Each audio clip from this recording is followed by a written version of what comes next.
Welcome to the RSP Film Room. I'm Matt Waldman with the Rookie Scouting Portfolio. We've taken a look at a number of quarterbacks this draft season, most of the top guys, with the exception of one. We're going to look at 11 different plays of Sam Darnold's game.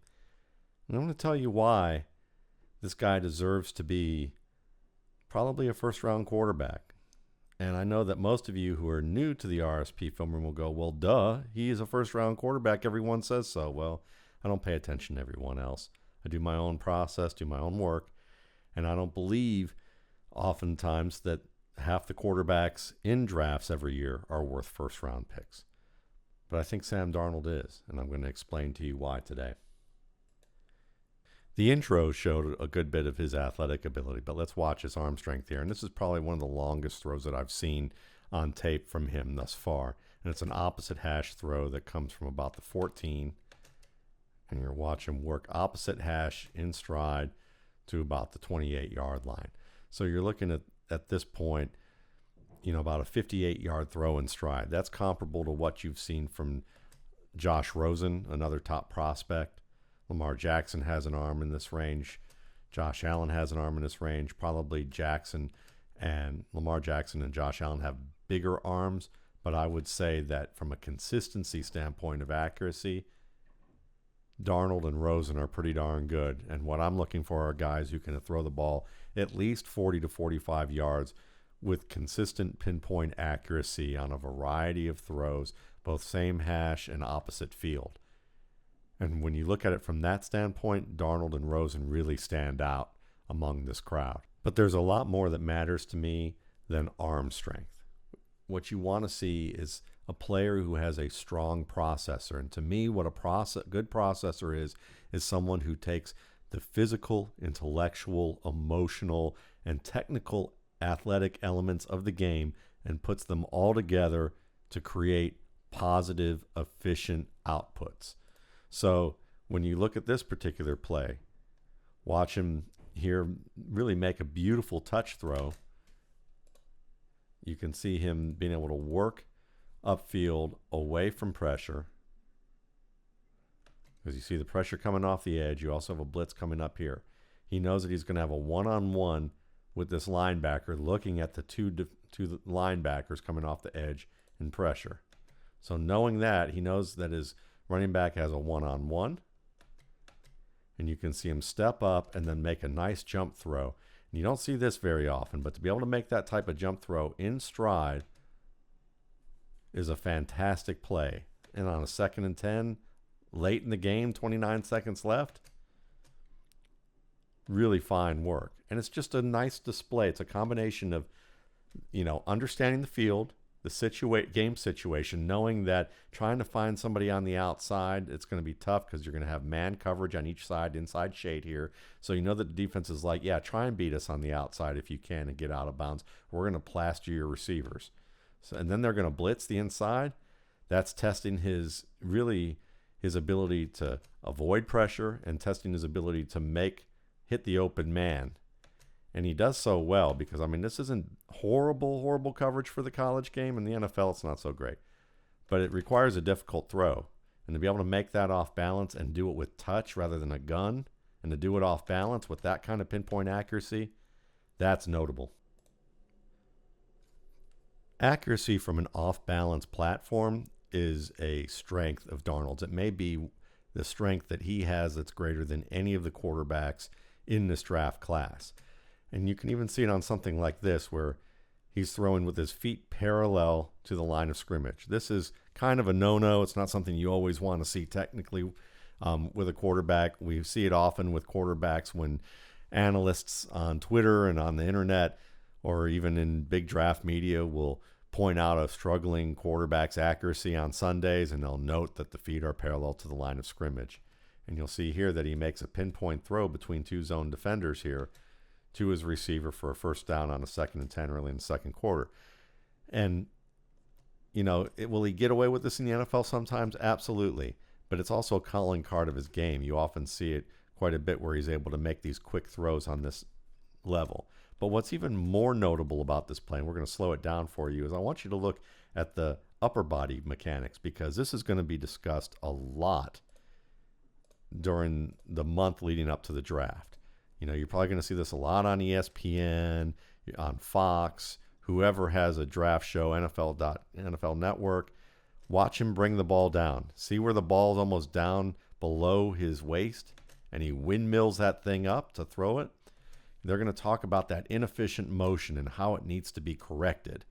And it's going to slow down his ability to get the ball out. In the NFL, the release time is everything. You're going to hear, Chris Collinsworth probably when Sam Darnold is a rookie and starting at some point in a season, they're going to talk about how slow his release time is when they've measured that out. And there'll be some points to that. There'll probably be some plays that you can directly correlate to him having a slower release than he should, and some bad outcomes because of the fact that he has this kind of windmill release. It was a concern for me when I first looked at his tape, because I thought, wow, his mechanics can be everywhere. His feet are anywhere. His, that windmilling release, that looks bad.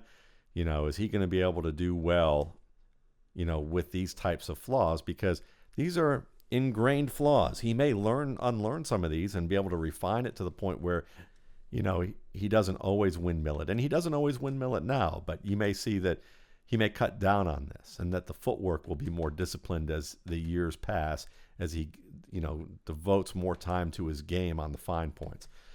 But the question then is, what if it doesn't? Will it matter?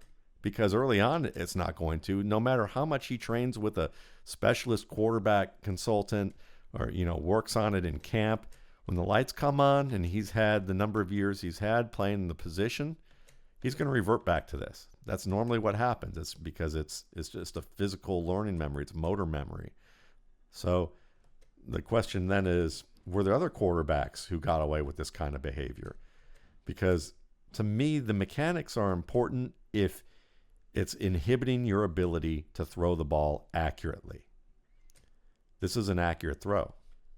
A lot of the throws where I see him winding up like this, the ball gets out fast, out on time, and accurately. So then I revert to what I call it, because, I live in the South here, I call it Git-R-Done mechanics. Because, like Larry the Cable Guy said, Git-R-Done, well, the master of Git-R-Done mechanics was Brett Favre. Brett Favre in his 40s was throwing the ball with motions lower than this. Just go check out the NFC Championship game between the Vikings and the Saints, or you can check out my blog, www.mattwaldmanrsp.com, and you can find Git-R-Done mechanics, and you'll see photos of what I'm talking about. Brett Favre, who was doing it into his, into close to 40 or a little over that, still playing effectively with mechanics like this. So you have to account for exceptions to the rule if there's logical reasons for it. And I think you're going to see throughout this tape some rationale that tells you maybe the mechanics won't always help him, but at the same time, it may not hurt him as much as people are going to nitpick. And really, if Darnold can make throws like this against, a high level of difficulty, rolling out to your left, on the move, throwing it off platform with that kind of touch, pinpoint accurate, Chris Collinsworth can sit there and show the time span it takes for him to release the ball all he wants for the next 10 years, because Darnold will probably be playing as a starter for 10 years if he can make throws like this on a regular basis. These are difficult plays that we're seeing one after the other here.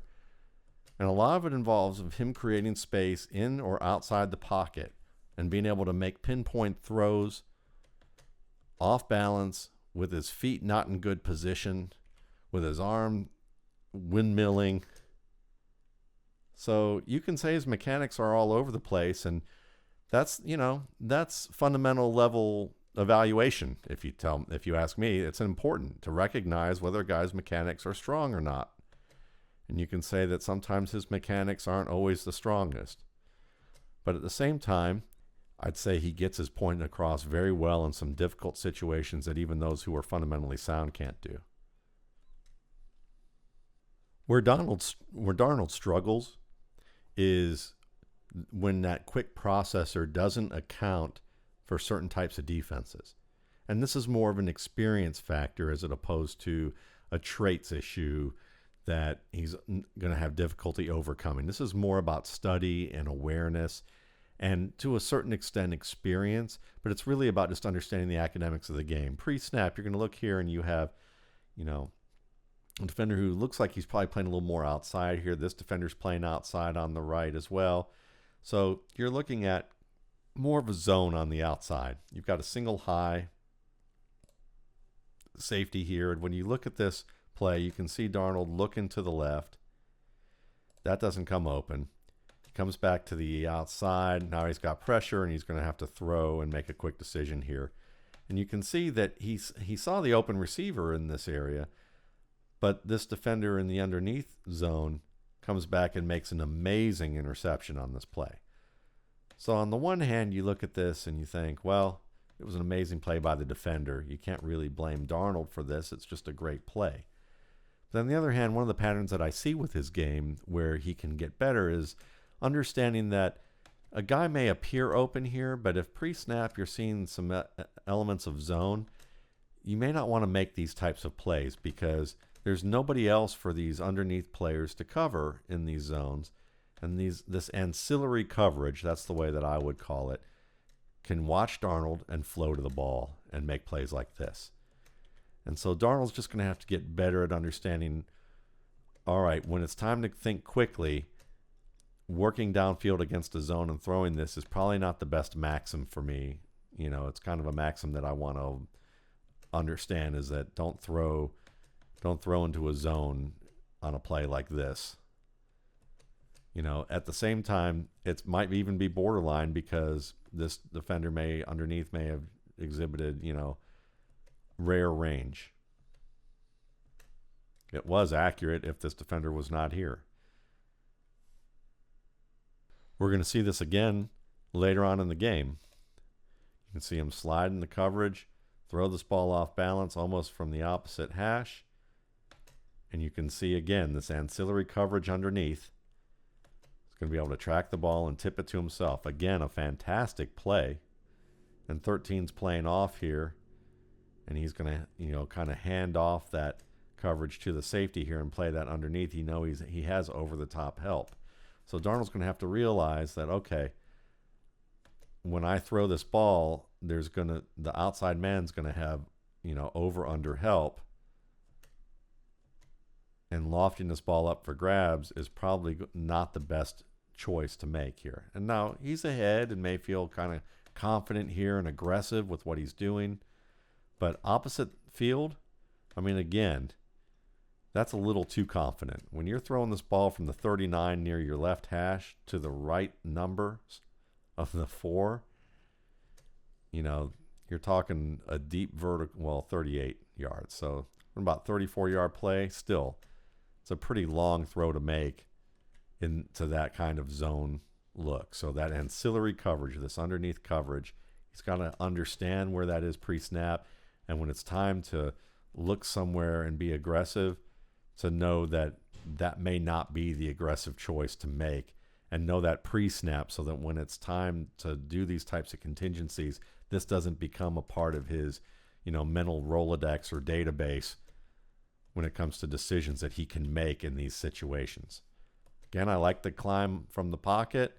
I like the actual accuracy of the ball, not counting that underneath defender. And again, feet parallel to the line of scrimmage. And he's got that little bit of a windmilling motion. Let's look at it again. Let's see if we can see that windmilling. Again, not great footwork. And he brings that ball up kind of low. He's got that kind of long windmilling kind of motion. But look where that ball is, dropping straight down. And if that 13 isn't there, this is a pretty back shoulder play with really nice touch on the ball.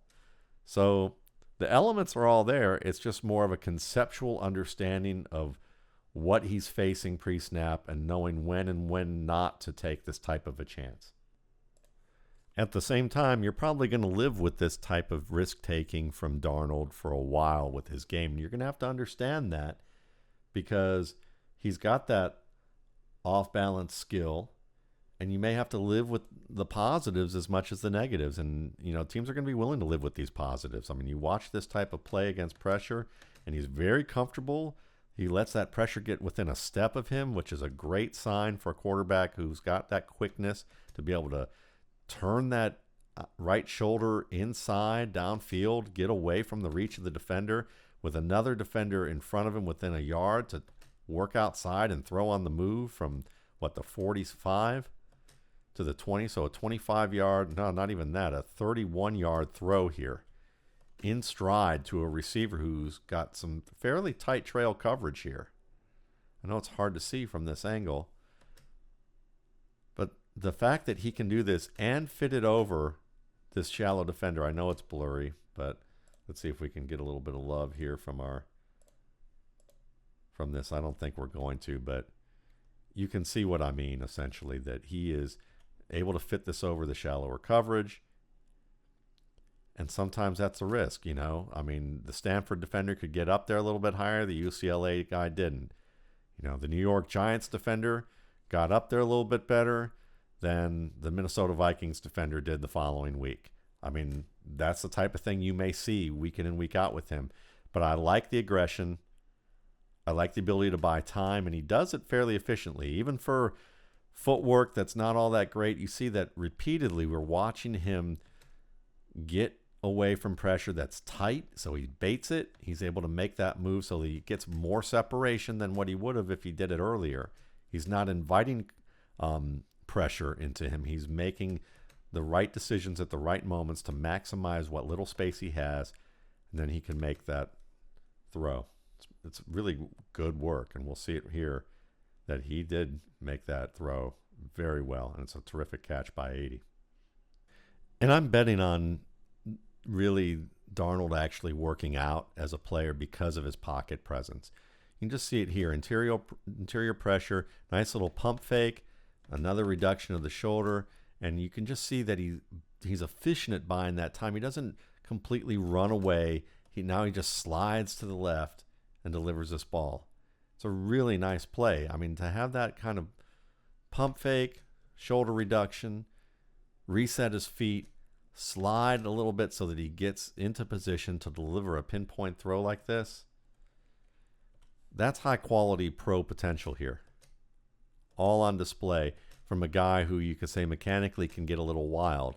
But if he's doing this, as my buddy Mark Schofield says over at Inside the Pylon, if he's doing this with raw mechanical skill and making these types of advanced plays, his processor's fantastic, then the sky's the limit. And I think part of that is while we see a lot of wild movement sometime or a lot of sudden moves with him, he can also exhibit calmness in the pocket and the ability to hang in there when he knows that he's got an open man and he has a minimum amount of space, and he's just going to have to show quiet feet and just take one little step and throw that ball into a tight area. And you can see that the ball comes out pretty quick, and he's still able to make that throw. Now, it's dropped, and it's a tough catch. And maybe you could question whether this is the best decision for him to make. But you can also see that he's confident in that decision, and that he's willing to invest in it in a manner where he can give his receiver the best shot to win the ball. And when the pocket's getting pushed into his lap, and he can make these little steps to make sure that he gets a good throw into a spot where the receiver may catch it, that's not bad. And it's a good sign that he's not just wild and running around at the drop of a hat at the first sign of pressure. He's not, on a wild goose chase. He can actually hang in there and show some courage, because he definitely has courage playing in space, and from what we've seen and how he baits pressure. But he's also not always just looking to get away. Sometimes he's like, I'm just going to have to stand in here and do it because that's what the situation calls for. So to have that range is important. So when I see Darnold, and I see patience and touch and athletic ability, terrific accuracy under unconventional circumstances, ability to turn bad plays or potentially bad situations into good plays. And when you watch enough of a player, I think the behaviors show up on film that will often tell you about his emotional makeup on film. And for me, what I see when I watch Sam Darnold is courage, toughness, guts, quick thinking, confidence, and aggression. And, the technique may not be great, but I think it's more kind of in the Git-R-Done school as opposed to being, hopeless and unsalvageable. It may never get completely better, but it may not need to. And I'm betting that it probably won't need to. When you put all that together, you get a guy who's operating in an offense where you can see him doing some spread work, but you can also see him making multiple reads, making throws with high level of difficulty, and some unscripted and off-scripted rhythms. You see the toughness with his game. This is a guy that I think a lot of NFL teams have very high on their draft boards and probably love. He's probably an easier player to love than a guy like Josh Rosen. While Josh Rosen is a better technician, like Trent Dilfer said, some of the off-field and how Josh Rosen works may rub people the wrong way compared to Darnold. But, I think in a sense we may be splitting hairs a little bit. I like both players an awful lot. And if you ask me, Darnold is probably one of the top quarterback prospects in this class.